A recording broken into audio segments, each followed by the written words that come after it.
बेहतरीन trauma cinema नूर किस episode में आप देखेंगे कि मनीषा काफी ज्यादा परेशान हो गई है कि आखिर वो दिलावर को कैसे सारी हकीकत बताएगी और उसको बताएगी कि आखिर उसकी बेटी ने क्या कारनामा सर अंजाम दिया है। किस तरीके से उसने जैन को हासिल करने के लिए सब कुछ किया और अपनी बहन को ही दांव पे लगा दिया। लेकिन मनीषा इस बात को समझ रही है कि बिना सबूत वो किसी से कोई बात नहीं कर सकती, क्योंकि अगर वो कोई बात करेगी तो दिलावर कभी भी उसकी बात नहीं मानेगा। जैसे ही दिलावर के साथ थोड़ी सी बात करने की कोशिश करती है, दिलावर उसको कहता है कि मैं तुमसे ये फजूल बातें नहीं सुन सकता। तुम आज तक मेरी बेटी के खिलाफ थी और खिलाफ ही रहोगी। वाकई में हकीकत है कि तुमने आज तक दिल से उसको कबूल नहीं किया। जिस पर वो काफी हैरान परेशान हो जाते हैं और कहती है कि अगर यकीन नहीं आता तो अपने बेटे दानिश से पूछ लो कि आखिर असल हकीकत है क्या और तुम्हारी बेटी क्या करने की कोशिश कर रही है। जिसको सुनकर वो कहता है कि मुझे अपनी मानूर चाहिए, इसके अलावा और कुछ नहीं। इतना तो मैं जानता हूँ कि जो कुछ भी है मानूर के साथ, कहीं ऐसा ना हो कि तुम्हारा बेटा ही इस सारी गेम में शामिल हो। जिस पर दानिश कहता है कि अब कैसी बातें करें, वो मेरी बहन है और मैं किसी भी तरह से उसका बुरा नहीं चाह सकता। लेकिन पता नहीं क्यों आपके दिल में मेरे लिए इतनी बदगुमानी पैदा हो चुकी है कि आपको ऐसा लगता है कि मैं कर सकता हूँ। मैं उसके साथ कभी कुछ गलत नहीं करूंगा। लेकिन दिलावर काफी परेशान है और कहता है कि मुझे अब किसी की कोई बात नहीं सुननी है, बस जो करना है ना अपनी ही मर्जी पे करना है। मतलब ये है कि मैं मानूर से महविश से इस बारे में बात करूंगा। लेकिन वो जानता है कि महविश से अगर कोई भी बात की गई तो महविश उल्टा चीखे चलाएगी और बुरा भला कह के इसी रास्ते से निकल जाएगी, और वो किसी तरह से भी ये कबूल नहीं करेगी कि उसने मानूर के साथ क्या क्या किया है। मानूर बहुत परेशान और बहुत उदास है कि आखिर जैन उसके साथ ये सब कुछ कैसे कर सकता है, जिसके साथ जिसके ऊपर वो दिलो जान से तबार करती थी। आखिर कैसे वो उसको धोखा दे सकता है और कैसे बीच राह में छोड़ सकता है। इस बात ने उसको काफी ज्यादा परेशान करके रख दिया है। लेकिन जी आप देखेंगे कि जैन दिन रात एक करके मानूर का पीछा करने की कोशिश कर रहा है और उसको ढूंढने की कोशिश कर। वो कहता है कि मुझे ऐसा लगता है कि ये सब कुछ महविश ने किया है और महविश जो है मानूर के कब्जे में है। मुझे इस चीज का डर है कि कहीं उसको कोई नुकसान ना पहुंचा दे।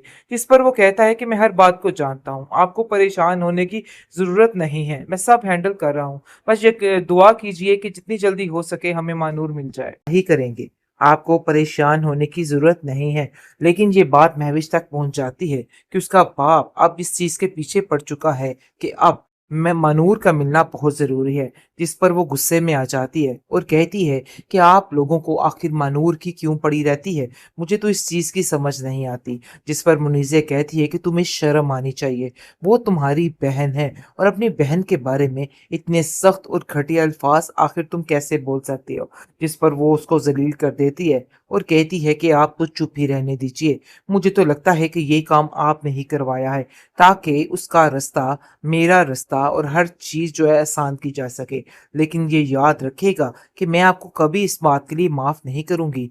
लेकिन जी आप देखेंगे कि वो कहती है कि तुम जिस तरीके से इतनी आसानी से निकल रही हो ना, उतना आसान नहीं है। देखना वक्त तुम्हें ऐसे झंझोड़ के रख देगा कि तुम याद रखोगे कि तुमने क्या किया है। ये मत समझना कि तुम्हारी यहाँ से जान छूटी हो गई है।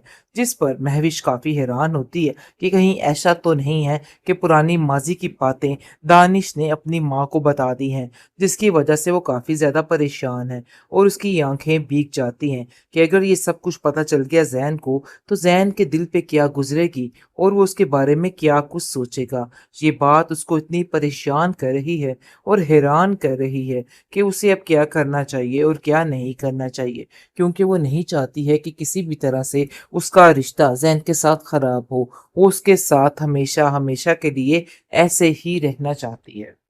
मानूर इस बात को लेके काफी परेशान है और रोती है। कहती है कि आखिर जिस पे मैंने इतना यकीन किया था उसने ही मुझे धोखा दे दिया और मेरे साथ इतना बड़ा बुरा काम किया। मतलब ये है कि वो काफी परेशान है और कहती है कि अगर मैं यहाँ से रिहा भी हो गई तो आखिर मैं कहाँ जाऊंगी, मेरा तो कोई ठिकाना भी नहीं रह गया।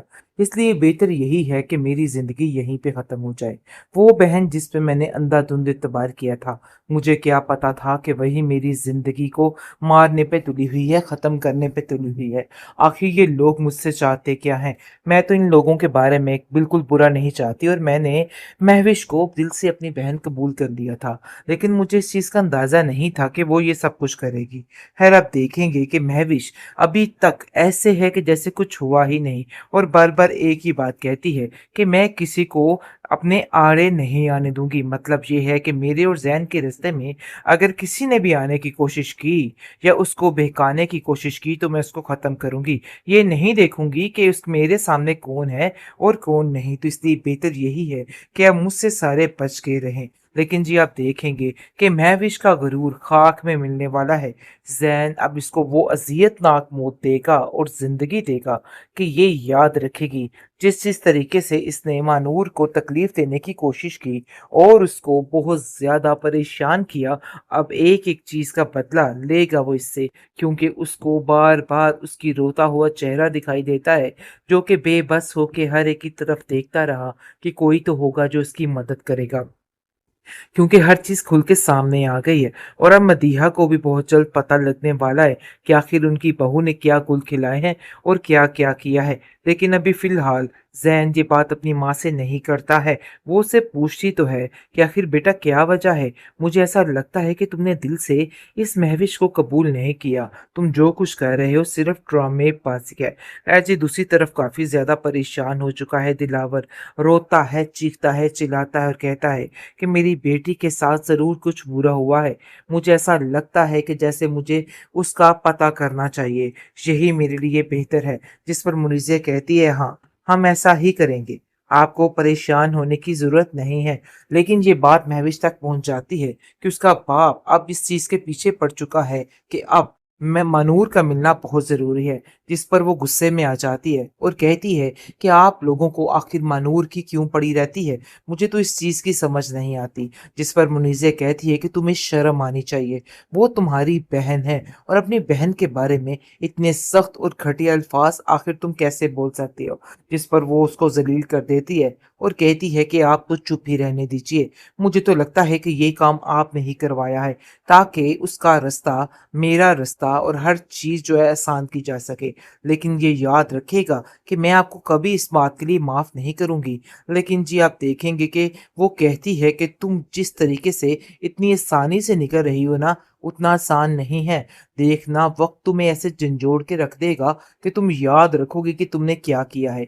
ये मत समझना कि तुम्हारी यहाँ से जान छूटी हो गई है। जिस पर महविश काफ़ी हैरान होती है कि कहीं ऐसा तो नहीं है कि पुरानी माज़ी की बातें दानिश ने अपनी माँ को बता दी हैं, जिसकी वजह से वो काफ़ी ज़्यादा परेशान है और उसकी आँखें भीग जाती हैं कि अगर ये सब कुछ पता चल गया ज़ैन को, तो ज़ैन के दिल पे क्या गुज़रेगी और वो उसके बारे में क्या कुछ सोचेगा। ये बात उसको इतनी परेशान कर रही है और हैरान कर रही है कि उसे अब क्या करना चाहिए और क्या नहीं करना चाहिए, क्योंकि वो नहीं चाहती है कि किसी भी तरह से उसका रिश्ता ज़ैन के साथ ख़राब हो। वो उसके साथ हमेशा-हमेशा के लिए ऐसे ही रहना चाहती है।